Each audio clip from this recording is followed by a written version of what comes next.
Ternyata kita dibiasakan berhutang. Terkadang ada kondisi-kondisi di mana Allah ingin mengenalkan kita kepada hakikat diri kita.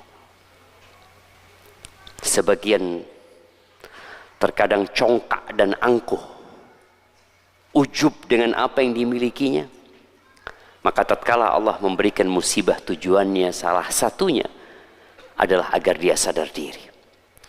Maka kita hanya meminta pertolongan kepada Allah Azza wa Jalla.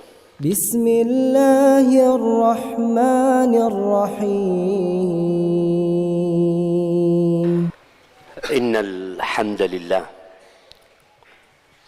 nahmaduhu wa nasta'inuhu wa nastaghfiruh. Sungguh segala puji hanya milik Allah Jalla Jalaluhu. Kita diperintahkan untuk memuja dan memujinya. Bahkan dalam kondisi yang sulit pun tetap alhamdulillahi rabbil alamin. Kita meminta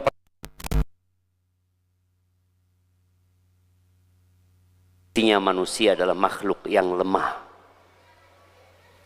Terkadang ada kondisi-kondisi di mana Allah ingin mengenalkan kita kepada hakikat diri kita. Sebagian terkadang congkak dan angkuh, ujub dengan apa yang dimilikinya. Maka tatkala Allah memberikan musibah, tujuannya salah satunya adalah agar dia sadar diri. Maka kita hanya meminta pertolongan kepada Allah Azza wa Jalla. Memohon ampun atas dosa-dosa yang kita lakukan. Wa na'udzu billahi min syururi anfusina wa sayyiati a'malina. Dan kita berlindung kepada Allah dari kejahatan jiwa kita. Semua merasakan bagaimana ajakan-ajakan dan bisikan-bisikan nafsu agar kita menerjang batasan-batasan Allah Azza wa Jalla. Kalau kita tidak meminta perlindungan kepada Allah, kita nggak akan selamat. Dan kita berlindung kepada Allah dari keburukan amal kita. Karena setiap dosa akan membawa naas dalam kehidupan kita. Baik di pribadi kita, keluarga kita, masyarakat kita, bahkan negeri kita. Semua ingat bagaimana kekalahan umat Islam ketika perang Uhud. Umat Islam kalah, 70 sahabat terbunuh. Rasulullah sallallahu alaihi wasallam terluka di wajahnya. Gigi serinya patah alaihi salatu wassalam. Gara-gara dosa sebagian manusia. Apa yang terjadi di negeri kita atau di belahan negeri lainnya tidak luput dari dosa-dosa manusia. Maka kita berlindung kepada Allah dari keburukan dosa-dosa kita. Man yahdillah fala mudhillalah wa man yudlil fala hadiyalah. Barang siapa yang diberi petunjuk oleh Allah, maka tidak ada yang dapat menyesatkannya. Asia binti Muzahim. Siapa Asia? Istrinya Fir'aun. Dia hidup dalam gelimang kemewahan, penghormatan, kemuliaan. Tapi bagaimana dia siap meninggalkan semua itu karena hidayah yang Allah berikan.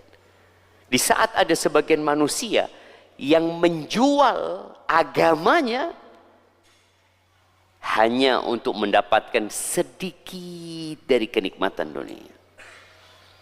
Maka semoga Allah menetapkan kita di atas hidayahnya dan memberikan hidayah kepada mereka yang belum tahu jalan kebenaran ini. Wa asyhadu an la ilaha illallah wahdahu la syarikalah wa asyhadu anna Muhammadan abduhu wa rasuluh sallallahu alaihi wa ala alihi wa ashabi ajma'in. ana ucapkan kepada antum semua, Assalamualaikum warahmatullahi wabarakatuh.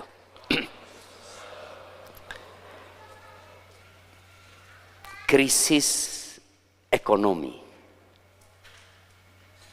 Siapa yang menginginkan terjadinya krisis? Tidak ada. Artinya semua orang ingin berada dalam kondisi ekonomi yang stabil. Dan kalau bicara krisis ekonomi, maka hal ini adalah yang paling ditakuti oleh negara di semua dunia. Maka jangan dipikir negara kita, pemerintahan kita, tatkala dolar naik, mereka senang. Tidak. Mereka ketakutan. Dampaknya kepada negara jelas, dan dampaknya kepada masyarakat sangat luas. Berapa harga Pertamax? 8.000, setengah liter 8.000. Iya, bayangin sekarang jamaah. Ya kan ada yang lainnya. Ya ada yang lain. Tapi itu benar-benar mengusik ketenangan negara sebelum masyarakat secara luas. Apa penyebab terjadinya krisis? Ana tadi berusaha untuk membaca menurut detik.com ya. Disebutkan ternyata penyebab utama krisis itu utang. Kalau bicara negara, ya utang negara. Kalau bicara rumah tangga, ya utang kita. Jadi utang yang berlebihan adalah beban yang nggak bisa ditanggung. Makanya beberapa negara mungkin akan tutup, jemaah. Kalau kita bicara perusahaan yang ternyata utangnya lebih banyak daripada aset yang dimiliki, maka perusahaan itu bangkrut. Dan bicara utang ini, ternyata kita dibiasakan berhutang. Bahkan kalau bicara dibiasakan, kayaknya bahasanya terlalu lembut ya. Dipaksa berhutang. Antum di marketplace sekarang, di marketplace, kalau antum nggak punya uang, masih bisa beli nggak? Bisa beli. Ini yang menyebabkan krisis sebenarnya. Engkau nggak punya fulus, kemudian engkau membeli sesuatu yang sebenarnya tidak penting dengan cara berhutang. Ya tunggu saja waktunya, engkau akan mengalami krisis. Dan ketika terjadi, yang jelas manusia akan kebingungan tentang sikap apa yang harus mereka ambil. Ahibati fillah, siapa yang bertanggung jawab dengan krisis yang terjadi di Indonesia ini? Mungkin sebagian akan berpikir, ya pemerintah, Ustaz. Nah, pemerintah memiliki tugas yang besar, di mana di antara kewajiban pemerintah adalah mengatur dan mengurusi urusan agama dan urusan negeri itu. Ini tanggung jawab mereka. Tapi apakah rakyat juga bertanggung jawab? Ya jelaslah. Karena negara ini kumpulan rakyat. Kita termasuk bertanggung jawab di sana. Anak ingin supaya kita sadar mana kewajiban pemerintah dan mana kewajiban kita sebagai rakyat. Orang yang tidak menyadari kewajibannya, sibuk memikirkan kewajiban orang lain, maka biasanya dia tidak akan menjalankan kewajibannya dengan benar. Jadi ada tugas pemerintah, ya biar pemerintah yang ngurusin. Saat ini kita berada di tempat ini bukan sebagai pemerintah, kita sebagai rakyat. Maka anak akan bicara apa kewajiban rakyat dalam kondisi yang tidak menyenangkan ini. Di antara kewajiban kita yang mungkin kita melihat ada kebijakan-kebijakan yang diambil oleh pemerintah yang kurang tepat. Tapi apa kemampuan kita?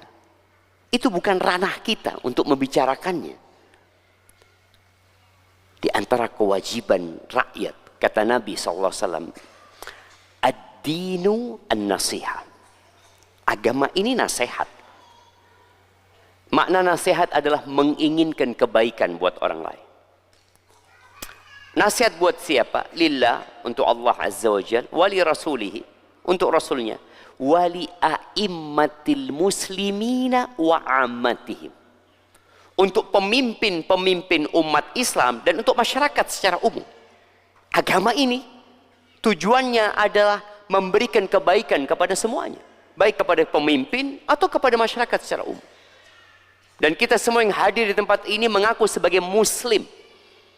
Tapi banyak di antara kita yang tidak tahu apa kewajiban dia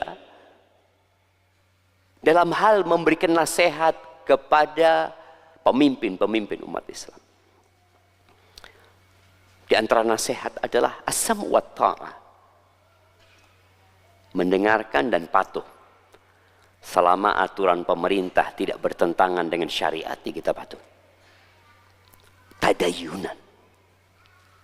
Kita mentaatinya sebagai bentuk keyakinan kita sebagai muslim, mentaati hal itu karena Allah yang memerintahkan. Yang kedua, memberikan nasihat dengan memberikan masukan.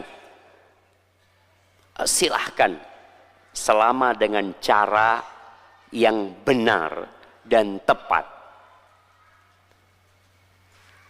Yang sampai pesan itu kepada yang dituju, tafadhol. Tapi kalau hanya bicara di medsos yang kadangkala isinya celaan, cercaan, makian, ya engkau tidak memberikan nasihat, engkau melakukan pelecehan. Akhirnya kita dapat dosa lagi nanti. Tapi kewajiban yang ketiga memberikan nasihat. Para ulama menyebutkan ad-du'a'u lahum, mendoakan mereka. Ini tugas kita sebagai rakyat. Kita punya pemimpin yang mungkin menurut sebagian masyarakat pemimpin kita mengambil kebijakan yang kurang tepat. Tapi tugasmu sebagai rakyat, pernahkah engkau mendoakan dia? Urusan pemimpin, dia akan ditanya sama Allah. Bapak Prabowo dan semua menteri-menterinya bakal ditanya sama Allah SWT. Dan kita sebagai rakyat akan ditanya. Jadi antum jangan berpikir, oh mereka harus mempertanggungjawabkan. Betul, dan kita harus mempertanggungjawabkan. Tugas-tugas kita apa? Antum hari ini berapa kali doakan Bapak Prabowo? Belum. Itu yang menjadi kewajiban kita dan haknya Pak Prabowo. Haknya menteri-menteri untuk didoakan supaya dapat hidayah, supaya mendapatkan bimbingan dari Allah, supaya dihindarkan dari dosa, supaya menegakkan aturan Allah Azza wa Jalla dengan adil. Kita nggak pernah melakukan tugas kita, lalu kita sibuk mengkritisi tugas mereka. Loh, apa gunanya antum? Apa manfaatnya buat antum? Kita lupa nggak ada manfaatnya. Antum nggak bakal didengar. Sudah. Kalau antum tidak akan didengar oleh mereka, antum akan didengar oleh Allah Azza wa Jalla. Kalau rakyat Indonesia yang jumlahnya 270 juta mendoakan Bapak Prabowo, wakilnya, dan menteri-menterinya, mungkinkah Allah akan mengangkat krisis dari negeri kita? Mungkin atau tidak? Mungkin. Tapi kenapa kita menyibukkan dengan tugas orang, lupa dengan tugas kita? Terus masa cuma doa doang, Ustaz? Doa aja nggak dilakukan. Doa yang ringan aja nggak dilakukan. Kok mau berbicara yang lainnya? Jadi memang manusia ini sejak dulu itu memiliki kecenderungan meremehkan doa. Sampai hari ini. Al-Imam Syafi'i meninggal tahun berapa Imam Syafi'i? Siapa yang mau jawab? 204. Kasihkan hadiahnya yang ngomong 204. Nah, ya 204. Sekarang tanggal 2. 2 atau 3? Ya, kalau menurut hisabnya pemerintah ini malam 3. Tapi menurut ru'yahnya NU ini malam 2. Karena saudara kita dari Nahdlatul Ulama, mereka menyebutkan kemarin tidak terlihat. Di malam 30 itu hilal tidak terlihat. Akhirnya dilengkapkan bulan jadi 30 hari. Sekarang 1000 tanggal 2 1448 Hijriah. Imam Syafi'i meninggal 204. Tinggal dikurangin. Apa kata Imam Syafi'i? Atahza'u bid-du'a'i wa tazdarihi. Atahza'u bid-du'a'i wa tazdarihi. Wa ma tadri bima sana'ad du'a'u sihamul lail. La tukhti walakin laha amadun. Walil amadin qida'u. Kata Imam Syafi'i, apakah engkau meremehkan peran doa? Dan engkau merendahkan doa ini? Engkau nggak tahu doa ini adalah anak panah di malam hari yang pasti tepat sasarannya, nggak pernah salah. Tapi ada waktunya, kapan sampai? Ketika anak panah dilepas, nggak langsung nyampe dia. Ada proses dia menuju ke sasaran. Dan tinggal nunggu kapan dia sampai. Makanya ada riwayat dari Imam Ahmad, Fudail bin Iyad, kalau aku punya satu doa mustajab, aku berikan kepada pemerintah. Karena kalau pemerintah aja benar, insya Allah semuanya harapannya benar. Tapi kita doa aja tidak. Makanya anak nggak perlu membicarakan tentang urusan pemerintah, karena bukan urusan kita. Oke, mereka harus melakukan rapat. Kita tahu bagaimana Bapak Prabowo ketika mengganti Sri Mulyani dengan Purbaya, dengan harapan ekonomi semakin membaik ya. Ada banyak hal yang dirombak. Tapi ketahuilah, musibah datang, kita tidak menginginkannya. Tapi pertanyaannya, kenapa musibah itu datang? Ini yang harus kita pikirkan bersama. Allah menciptakan kita, tujuannya apa? Beribadah. Wa ma khalaqtul jinna wal insa illa liya'budun. Ma uridu minhum min rizqin wa ma uridu an yut'imun. Innallaha huwar razzaq dzul quwwatil matin. Kata Allah, tidaklah aku ciptakan bangsa jin dan manusia kecuali untuk beribadah kepadaku. Sebagian manusia sampai hari ini tidak tahu kenapa dia diciptakan. Sehingga ketika ada masalah yang seharusnya dia kembali kepada penciptanya, dia nggak kembali kepada penciptanya. Dia sibuk dengan sebab. Oh, ini sebabnya karena ini sebabnya. Oke, betul. Tapi kenapa itu bisa terjadi? Contoh.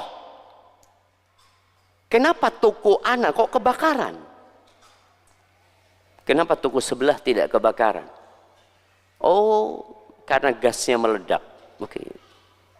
Sebabnya gas meledak. Tapi kenapa ada jutaan gas di rumah orang tidak meledak? Kenapa yang punya Ana yang meledak? Supaya kita sadar bahwa kita diciptakan untuk mengabdi kepada Allah Azza wa Jalla.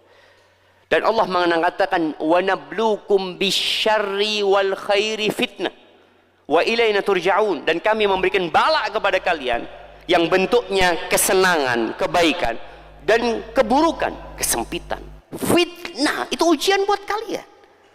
Wa ilaina turja'un, dan kepada kami kalian akan kembali.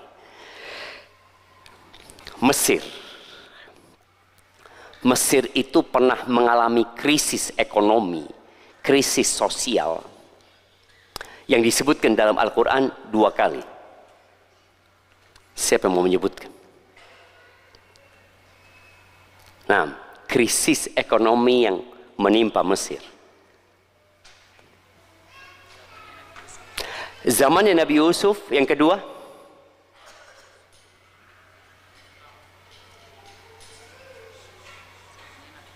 Zamannya Nabi Musa, kasihkan hadiahnya.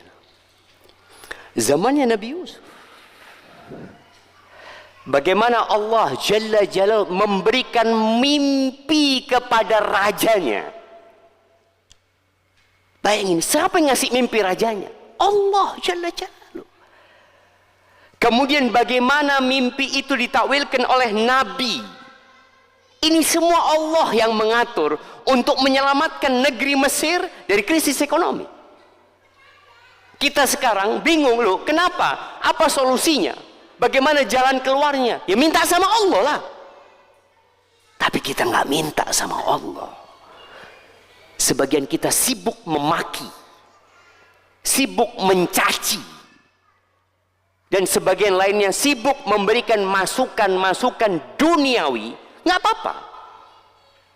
Nabi Yusuf akhirnya menakwilkan yang menyelamatkan negeri Mesir. Tapi siapa yang kasih solusi? Bukan Nabi Yusuf, Allah Azza wa Jalla. Krisis ekonomi yang kedua yang Allah sebutkan dalam Al-Quran di Mesir di zamannya Nabi Musa alaihissalam. Di surat Al-A'raf ya, ayat 133 Allah mengatakan fa arsalna alaihimut tufan. Kami kirimkan kepada mereka angin topan. Kalau bicara angin topan, maka akan berdampak kepada ekonomi, jelas. Wal jarad. Allah kirimkan ke Mesir itu belalang. Belalang ini menghabiskan semua yang di kebun mereka dan sawah mereka. Dan bukan hanya itu. Belalang itu sampai makan pintu-pintu rumah mereka, pintunya habis, kusennya habis. Gak bisa mereka berbuat apa-apa. Wal qummala. Allah kirimkan, ini sudah bicara hasil panen habis, rumahnya berantakan. Allah kirimkan kutu. Bapak-bapak bayangin ya, kalau sekarang di kepala antum semua ada 10 kutu, kira-kira antum akan mendengarkan kajian dengan tenang? Bagaimana kalau puluhan bahkan ratusan kutu? Binatang-binatang mereka juga. Waddafadi'a. Allah tambahkan bala mereka kodok. Jadi kalau ada orang kadangkala ketika susah, apa yang terjadi dengan mereka? Ngobrol biasanya untuk mencurahkan isi hati mereka. Nggak bisa ngomong mereka. Buka mulut, kodok masuk ke mulutnya. Bayangin. Mereka buka tempat makan mereka, sudah dimakan kodok. Benar-benar satu hal yang menakutkan. Waddama. Darah. Bagaimana Nil berubah warnanya?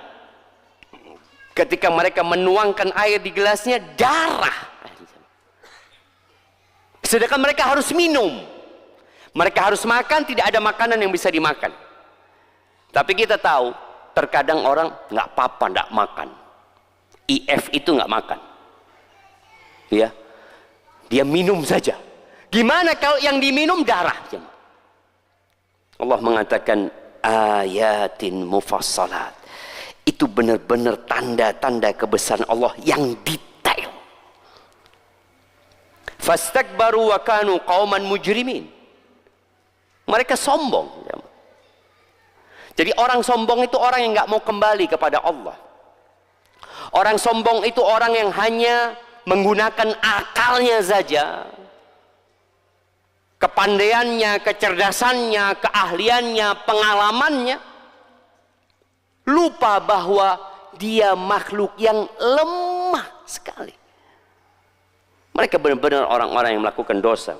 Walamma waqa alaihimur rijzu, ketika mereka sudah melihat azab itu memenuhi negeri mereka, mereka benar-benar hidup dalam kehinaan. Pemerintahnya tidak bisa berbuat apa-apa. Fir'aun yang memiliki bala tentara yang Allah sebutkan Dzil Autad, punya banyak tentara ya, ternyata tidak bisa menyelesaikan masalah tersebut. Kemana mereka pergi? Ke Allah. Mereka datang kepada Nabi Musa. Mereka tidak datang kepada Fir'aun. Walamma waqa alaihimur rijzu qalu ya Musa. Wahai Musa, apakah mereka memohon kepada Nabi Musa? Tidak. Karena mereka tahu Nabi Musa bukan Tuhan. Dia mengatakan, ya Musa, ud'u lana rabbaka bima ahida indak. Wahai Musa, berdoalah engkau. Mintakan kepada Tuhanmu yang telah berjanji kepadamu. La in kasyafta 'anna rizza la nu'minanna laka. Kalau azab ini diangkat, kami akan beriman kepadamu. Tapi ternyata mereka bohong. Azab itu diangkat. Mereka lupa. Baru saja diazab. Baru saja merasakan bagaimana hasil kebun mereka habis. Rumah-rumah mereka berantakan. Katak di mana-mana. Darah di tempat minum mereka. Topan yang memporak-porandakan negeri Mesir baru saja diangkat, negeri menjadi aman, tentram, mereka kembali kafir. Jamaah. Wala nursilanna ma'aka bani Israil falamma kashafna anhumur rizza ila ajalin hum balighu idahum yankuthun. Manusia itu cepat lupa memang, jamaah. Indonesia, dunia, kita masih ingat dengan COVID-19. Lupa sudah kita. Kita sudah lupa. Bagaimana tatkala kita ke masjid nggak bisa. Sekolah daring. Masih ingat antum selalu pakai hand sanitizer. Masker. Lupa kita, jangan. Maka Allah kadangkala menurunkan bala lagi agar kita kembali kepada Allah. Agar kita tahu bahwasanya dunia ini bukan tempat bersenang-senang. Allah mengatakan la'allahum yarji'un. Agar mereka yang dikasih bala itu kembali kepada Allah. Masih banyak di antara kita yang tidak kembali kepada Allah. Dia sibuk menghitung yang ada di rekeningnya. Dia sibuk bekerja lagi, berpikir bagaimana mendapatkan keuntungan lebih banyak. Enggak apa-apa. Tapi engkau harus kembali kepada Allah. Disebutkan dalam sebuah athar, ma nazala bala'un illa bidzambin. Bala itu enggak turun kecuali karena dosa. Wa ma nuzi'a illa bitaubah. Dan tidak diangkat kecuali dengan bertobat. Ana terus terang berharap semua khatib Jumat pekan ini itu mengajak semua rakyat Indonesia untuk bertobat kepada Allah Azza wa Jalla, untuk memperbanyak istighfar, memohon ampun kepada Allah Azza wa Jalla, untuk mendoakan pemimpin-pemimpin mereka supaya dapat hidayah, supaya korupsi itu berhenti di negeri kita. Tapi kita nggak pernah doa. Kalau ketemu satu orang yang korupsi, ribut satu negeri. Bikin meme, bikin video, ini itu. Loh, sebelum dia ketangkap, antum pernah doakan dia? Nggak ada. Ahibati billah. Kemudian bicara peran kepala rumah tangga. Tadi harapan ana pesan itu sudah sampai. Kita tahu dengan tugas kita, pemerintah tahu dengan tugasnya. Nabi SAW pernah mengatakan, satalqauna atharah, kalian akan mendapati pemimpin-pemimpin yang nepotisme. Kalian akan mendapati pemimpin-pemimpin yang korupsi, kolusi, yang pilih kasih, yang hanya memikirkan kantong mereka, yang hanya memikirkan perut mereka, yang di bawah perut mereka. Mereka tidak memikirkan rakyatnya. Nabi SAW 1448 yang lalu sudah menyampaikan kepada para sahabatnya, satalqauna athar, kalian akan menemui pemimpin-pemimpin kayak gitu. Apa kata para sahabat? Fama ta'muruna, apa perintahmu kepada kami? Apa perintahnya? A'tuhum haqqahum, berikan hak-hak mereka. Subhanallah. Cuma itu, iya itu solusi. Kenapa kita harus capek-capek menghadapi pemimpin yang zalim, yang kita tahu tidak akan memberikan hak kita? Ya sudah, berikan hak mereka. Contoh nih, kalau ada satu orang kuat, orang besar, dia punya utang sama antum, dia nggak bayar-bayar. Apakah antum akan sibuk 20 tahun nagih utang sama orang itu? Menderita hidup antum. Ya udah biarin. Nanti akan ada hisab pada hari kiamat, selesai. Maka Nabi SAW mengatakan kepada para sahabatnya, a'tuhum haqqahum, berikan hak-hak pemimpin kalian. Lalu terus bagaimana dengan hak kita sebagai rakyat yang haknya tidak diberikan? Nggak usah minta sama mereka. Mintanya sama siapa? Wasalullahal-ladzi lakum. Mintalah hak-hak kalian kepada Allah Subhanahu wa ta'ala. Simple agama Islam itu, jam menghadapi masalah. Tapi tatkala kita jauh dari ajaran-ajaran syariat, ya udah, kita akan hidup menderita. Adapun berkaitan dengan kepala keluarga, apa yang harus dilakukan ketika ujian itu menimpa dia? Terus terang, yang biasa isi motor Pertamax sekarang ngantri Pertalite. Ini tugas kepala keluarga. Ngomong sama anaknya, nak, Pertalite nak. Aman ayah, Pertamax 8.000.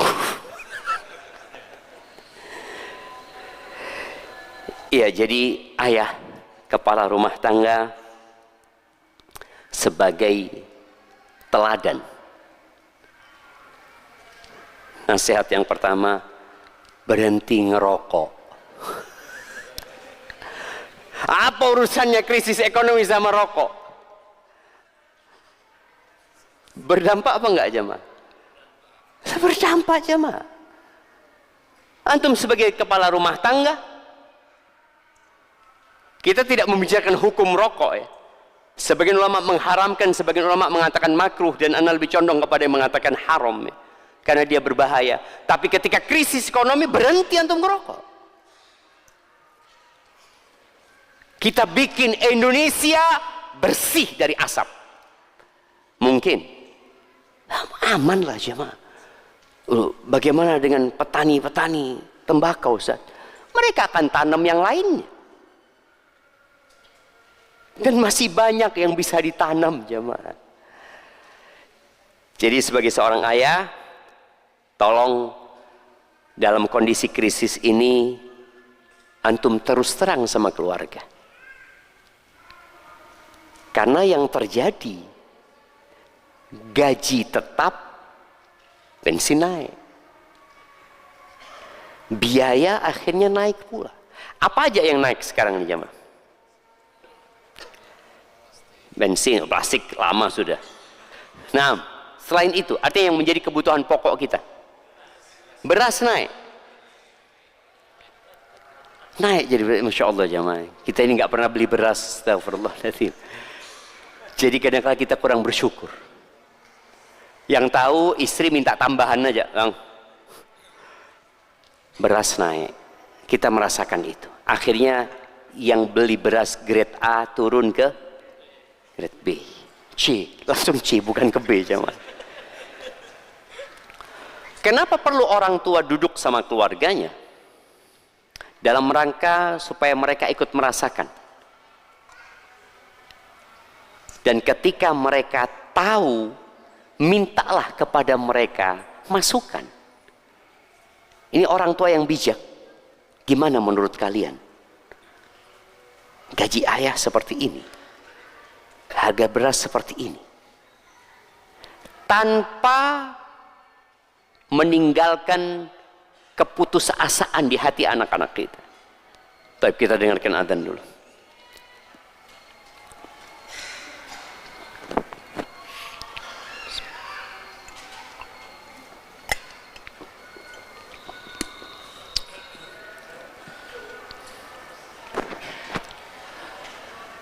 Allahu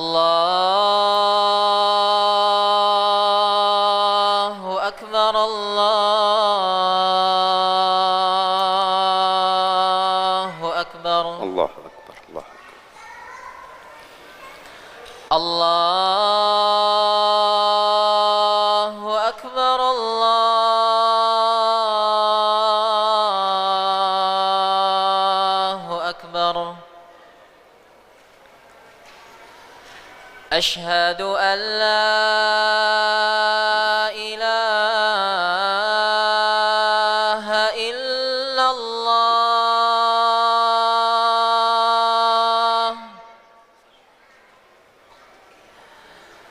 أشهد أن لا إله إلا الله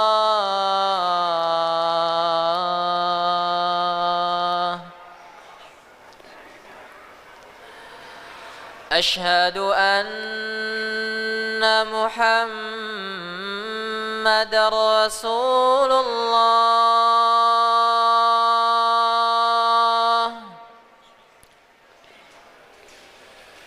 أشهد أن محمد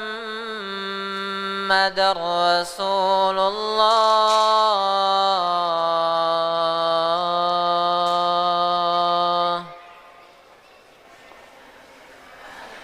حي على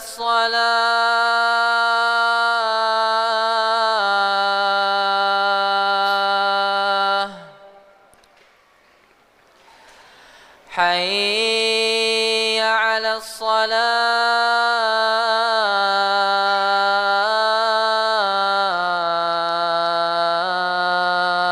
الصلاة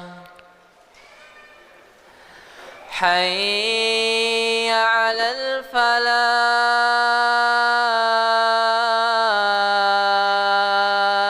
الفلاح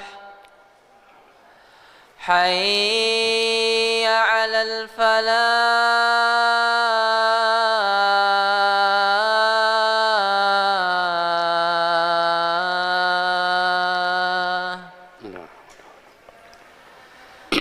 الله أكبر الله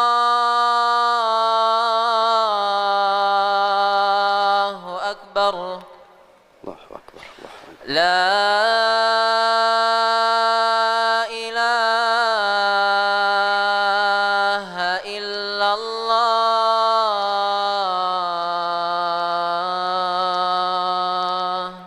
La ilaha illallah.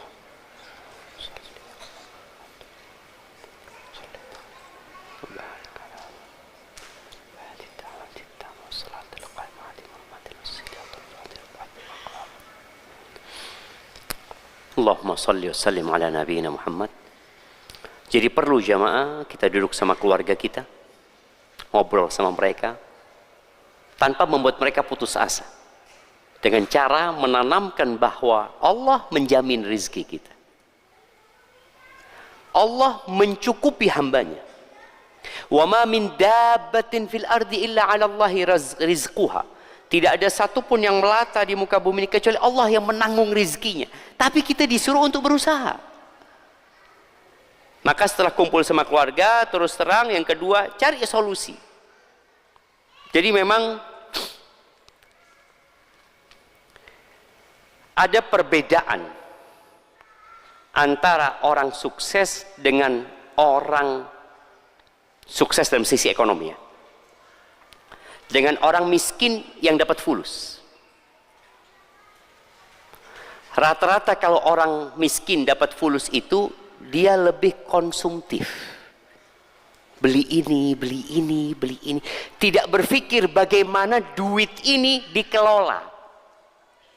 Hampir nggak ada. Yang ada belanja. Ya udah dapat fulus, mamanya dapat zakat. Oh beli ini, ya bibi. Ini uang nggak selalu datang. Maka Umar bin Khattab radhiyallahu taala anhu, bagaimana dia sebagai seorang pemimpin mendidik rakyat. Ketika datang ke rumahnya Abu Sabia apa ya, salah seorang dari sahabat, tanya Umar bin Khattab, berapa tunjanganmu yang diberikan oleh pemerintah? Bayangin ya, pemerintah Islam itu memberikan tunjangan kepada rakyatnya. Khawatir Umar, tunjangan ini membuat mereka berleha-leha, bersanteria. Maka Umar tanya, berapa tunjanganmu? 2.500 dirham. Ini uang yang cukup banyak. 2.500 dirham ini ya hampir 1 kilo emas. Jadi 1 tahun dia dapat kira-kira kalau sekarang duit ini 2,5 M. 1 tahun dia, tunjangan.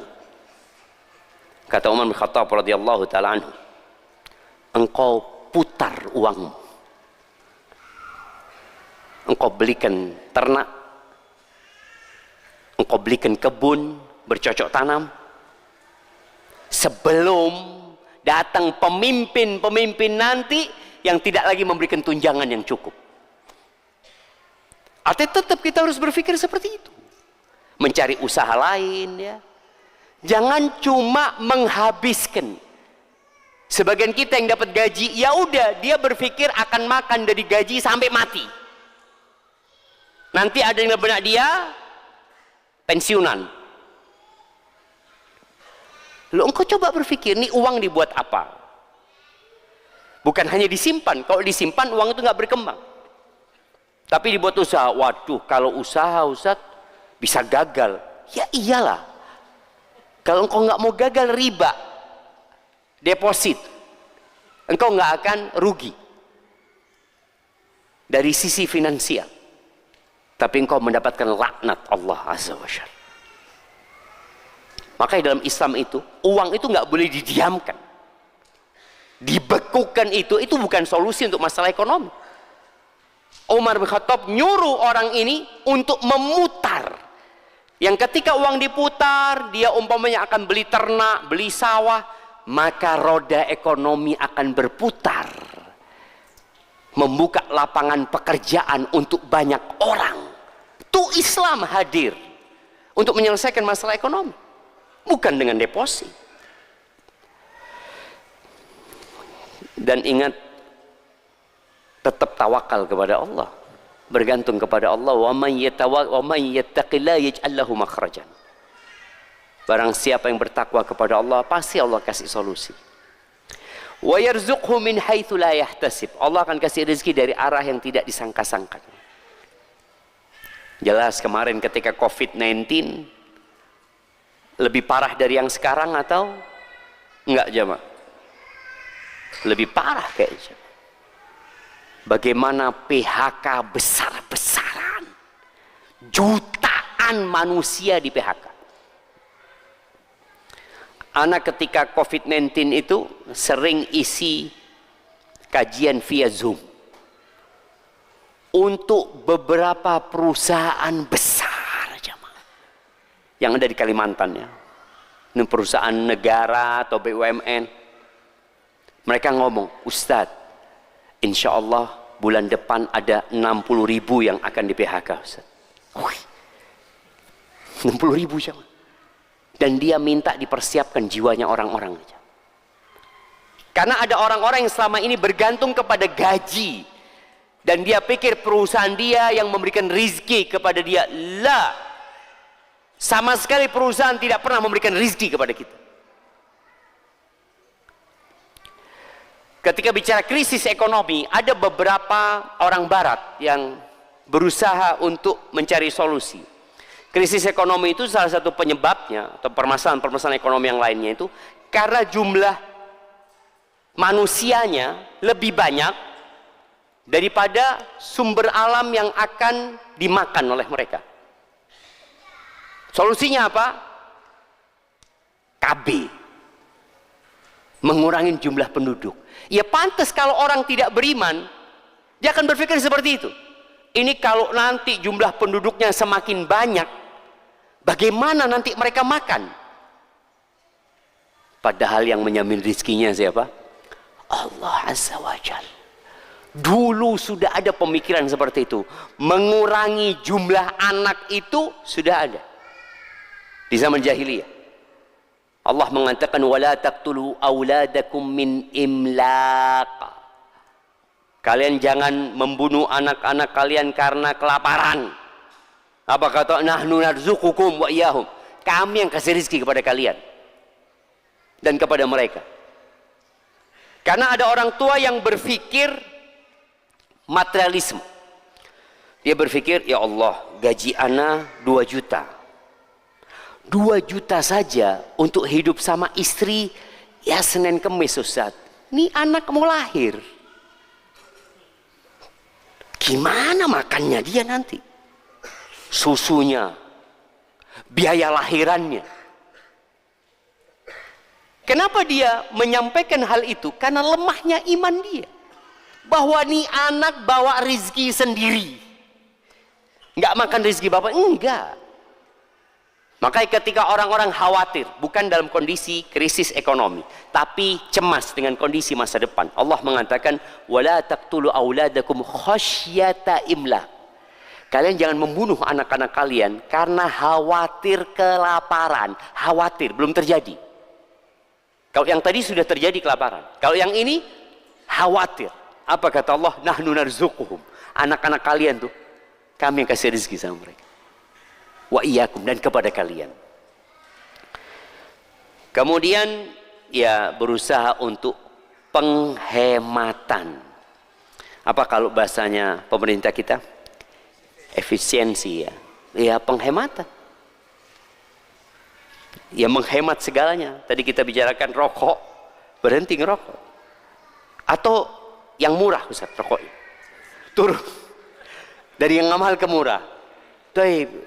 Turun ke yang murah, tambah batuk-batuk. Rumah sakit akhirnya. Tambah banyak lagi biayanya. Efisiensi. Makan jangan lagi di warung.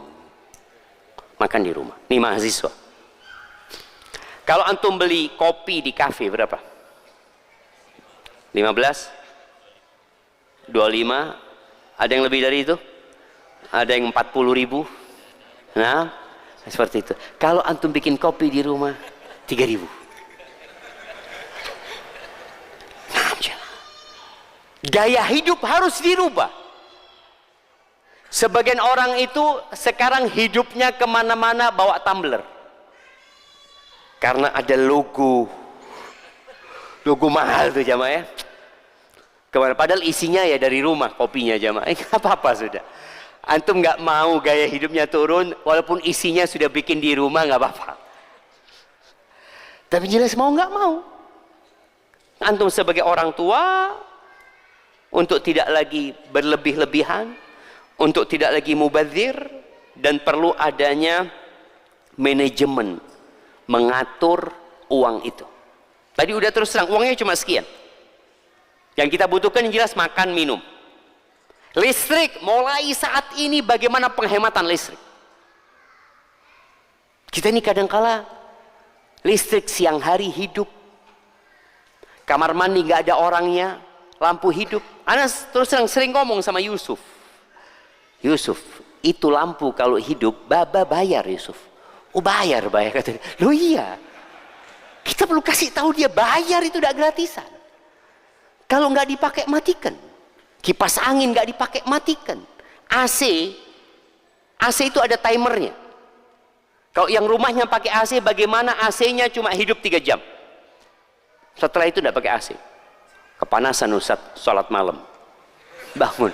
Kepanasan sholat malam. Karena udah panas. Artinya kita perlu jemaah. Ada manajemen dalam rumah tangga kita.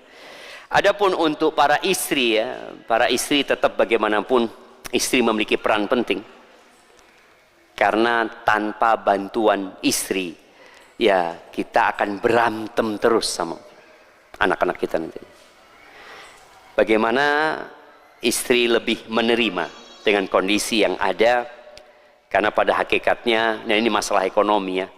Nabi alaihissalatu mengatakan, laisal ghina an kathratil arab. Kekayaan itu bukan dengan banyaknya harta benda.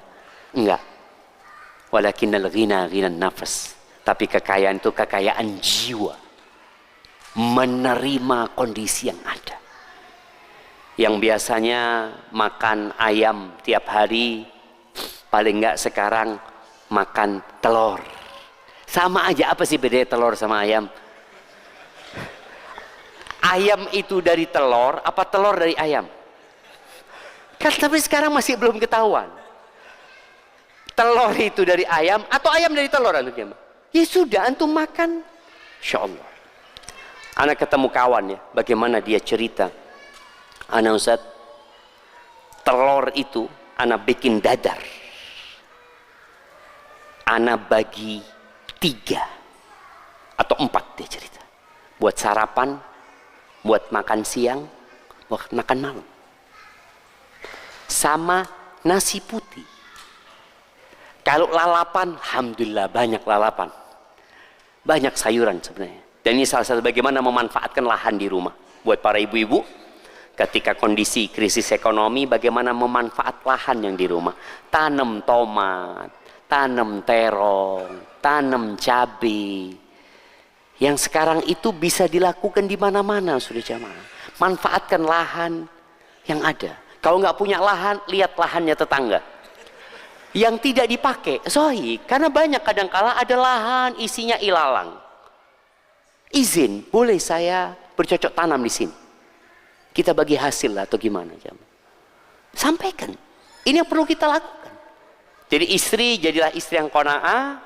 Bagaimana menerima yang ada. Terus tadi dia berusaha untuk menambah masukan di rumah, atau kalau memang dia tidak bekerja, ya udah bagaimana rumah menjadi sumber penghasilan buat makanan paling tidak buat mereka. Kemudian hendaklah para istri mensupport suaminya. Jadi ada istri-istri yang mungkin memandang suaminya belum sungguh-sungguh bekerja, tapi berikan support kepada dia. Katakan kepada suamimu, jazakallahu khairan. Pulang datang dari tempat kerja, bang, capek kau bang ya. Mas kesel kan mas, sini mas tak pijet mas. Anak-anaknya dipanggil, nak sini nak, pijet bapak nak. Capek bapakmu nak. Jangan ngundang tukang pijet, iya bayar lagi tukang pijet. Bagaimana anak-anak itu dibuat benar-benar menghargai bapak mereka. Nak bapakmu datang. Capek bapak, lelah. Jangan malah bapaknya ditanya yang macam-macam. Kok malam pulangnya? Pikiri bapak ini leis duit ya, kayak mulai sore. Malam karena nggak dapat. Ada sebagian orang subhanallah yang dia harus menanti rizki itu. Tapi tadi disampaikan oleh MC bosnya, rizki itu bukan hanya fulus ya. Ada banyak rizki Allah yang lain. Tapi kemudian buat anak-anak kita nih, khususnya para santri, para mahasiswa yang jauh dari orang tua, yang kerjaannya cuma WA, ayah akhir bulan sudah, uangnya habis, token sudah bunyi, atau macam-macam. tolong antum ikut merasakan kondisi krisis ekonomi. Sehingga antum pun hidup di sini tanpa pengawasan orang tua dengan lebih hemat. Kemudian memperbanyak istighfar. Karena itu termasuk yang membuka pintu-pintu rezeki. Jangan bergantung sama manusia. Rasul sallallahu alaihi wasallam mengatakan, "Man nazalat bihi faqah." Barang siapa yang terkena krisis ekonomi, fa anzalaha binnas, lalu krisis itu dia gantungkan kepada manusia. Yang punya saudara sama saudaranya, yang punya kerabat sama kerabatnya, yang punya sohib sama sohibnya. Artinya ketika kondisi ekonomi yang sulit, lalu dia gantungkan kepada manusia. Apa kata Nabi sallallahu alaihi wasallam? Lam tusadda faqatuh. Maka krisisnya tidak akan selesai. Makanya kadangkala ada orang yang sampai mati bergantung sama saudara. Mungkin sebagian kita, ya, ana beberapa kali kasih pertanyaan, Ustaz, ana ini suka bantu keluarga ini itu, kok tambah tahun tambah parah Ustaz. Yang dulunya hanya anaknya, sekarang keponakannya terus Ustaz. Kenapa dia nggak selesai krisisnya? Karena dia menggantungkan kepada manusia. Maka jangan ada itu di hati kita. Nabi menjelaskan dengan gamblang sallallahu alaihi wasallam, lam tusadda faqatuhu. Kasih tahu keluarga kita. Antum kalau terus minta-minta terus, ngerepotin terus, antum sampai mati akan seperti ini. Terus solusinya apa? Wa man anzalaha billah. Barang siapa yang menjatuhkan beban hidupnya kepada Allah Azza wa Jal, fayushikullah lahu birizkin. Bentar lagi Allah kasih rizki. Ini harus ada di diri kita. Tidak bergantung sama manusia. Kita bekerja sama orang, iya, tapi jangan sampai kemudian kita menggantungkan kepada manusia. Dan ingat, tetap yang punya kelebihan rizki jangan lupa berbagi. Berbagi itu termasuk menyelesaikan masalah ekonomi. Wallah fi aunil abdi maka al abdu fi auni akhi. Allah akan selalu membantu hambanya selama hambanya bantu saudaranya. Makanya ketika Nabi SAW pesan kepada Asma, ya Asma, la tuhsi fa yuhsillah alaik. Wahai Asma, engkau itu jangan perhitungan. Nanti Allah perhitungan sama engkau. Wala tu'i fa yu'illah alaik. Engkau itu jangan semuanya disimpan. Kan ada orang yang seperti itu. Menyimpan, hidup hemat untuk masa depan. Loh, ya nggak apa-apa engkau punya tabungan. Tapi jangan engkau terlalu menyimpan. Akhirnya Allah nggak ngasih sama engkau. Karena ada di tabungannya. Oh, itu masih banyak. Tapi ketika engkau berbagi, membantu orang lain, Allah akan bantu. Maka bagaimana kita sekarang berpikir? Dalam kondisi ekonomi yang sulit, kita berbagi. Hidupkan kembali, kirim-kirim makanan kepada tetangga. Sekarang sudah mulai habis.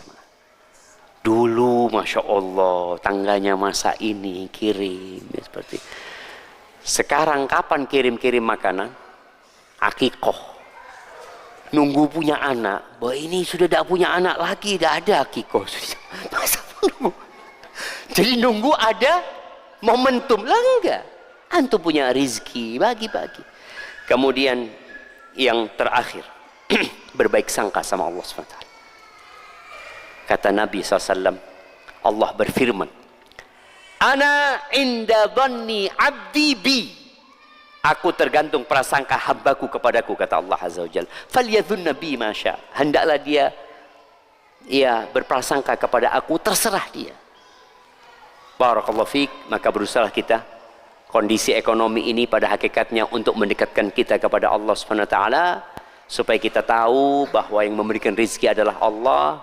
Laksanakan tugas kita sebagai kepala rumah tangga, laksanakan tugas kita sebagai masyarakat, sebagai rakyat. Apa yang harus kita berikan kepada pemimpin, kita berikan. Urusan pemimpin, ya mereka nanti akan dihisap oleh Allah Subhanahu wa taala. Karena faman ya'mal mithqala dzarratin khairan yarah wa man ya'mal mithqala dzarratin syarran yarah. Taib, ada waktu 4 menit. Ada pertanyaan? Bismillah.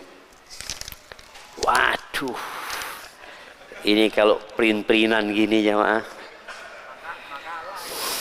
Ana izin minum dulu. Bismillah.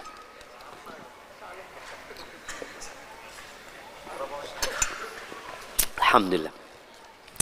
Ya, sepertinya pertanyaannya menarik jemaah.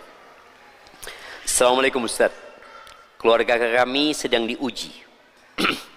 Istri saya mempunyai adik perempuan yang setelah 5 tahun pernikahan dan mempunyai 2 anak baru ketahuan kalau suaminya adalah LGBT, penyuka sesama jenis. Boleh jadi ini yang menjadikan krisis ekonomi. Nah, kemaksiatan itu membawa bala dalam hidup ini. Apalagi kalau kemaksiatan itu sudah dianggap wajar. Suaminya ketahuan ketika tes kesehatan untuk pekerjaan positif HIV. Istrinya mendesak si suami, akhirnya mengaku jika si suami pelaku homoseksual. Dan itu sudah dilakukan sejak si suami bujang. Si suami bilang tujuan dia menikah sebenarnya untuk berubah. Tetapi godaan selalu ada yang membuat suami tetap menjadi homoseksual meski sudah menikah sampai sekarang. Allahu Akbar jamaah. Di antara pekerjaan setan, bagaimana dia membungkus kotoran menjadi makanan yang enak. Bayangin ya, Allah kasih yang halal istri, dia ke tempat kotorannya. Siapa yang menggambarkan itu indah? Setan.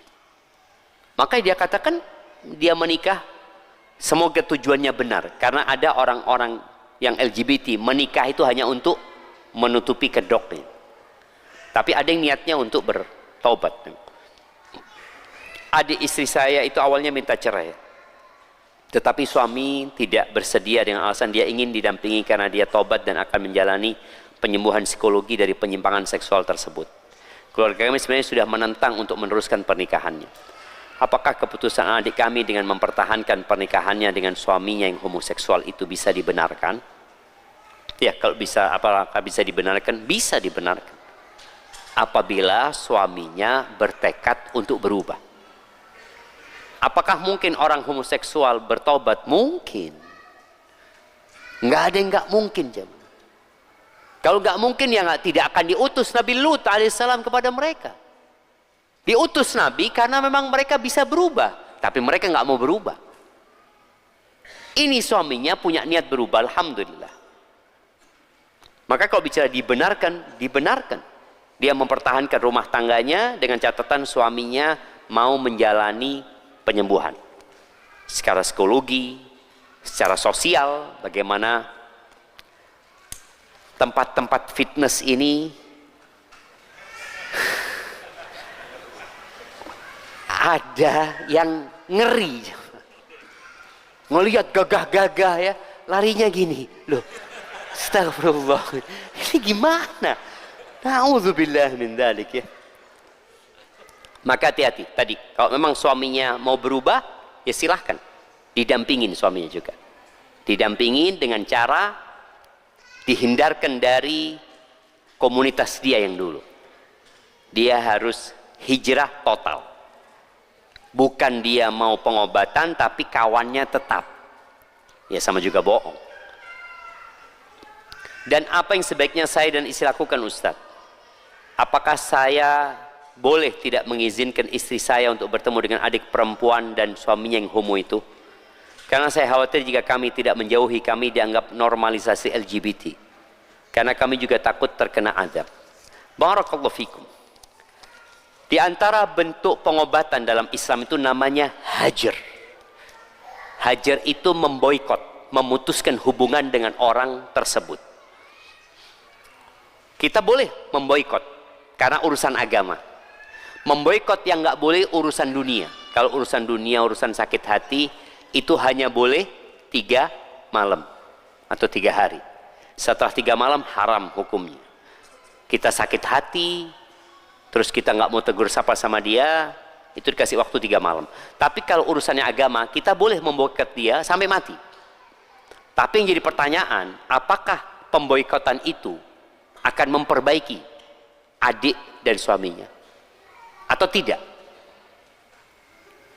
Kalau pemboikotan itu insya Allah berdampak, Ustaz, dengan cara itu suaminya akan berusaha lebih baik, ya udah lakukan pemboikotan. Tapi kalau dilihat anak khawatir malah semakin jauh, jangan diboikot. Bagaimana kita melakukan pendekatan? Kalau tadi dikatakan dia punya komunitas, dirubah komunitasnya, mulai dia sebagai seorang ipar, bagaimana menyelamatkan suami adik istrinya tadi dengan diajak kajian, dengan dihindarkan dari kawan-kawan dia. Kalau dilihat memang dia benar-benar akan berubah, ahlan wa sahlan. Kalau enggak, ya diboikot, boleh jadi. Jadi pengobatan itu yang diharapkan adalah efeknya. Kalau nggak ada efeknya, ya nggak perlu antum lakukan pemboikotan. Tapi kalau ada efeknya, insya Allah lakukan.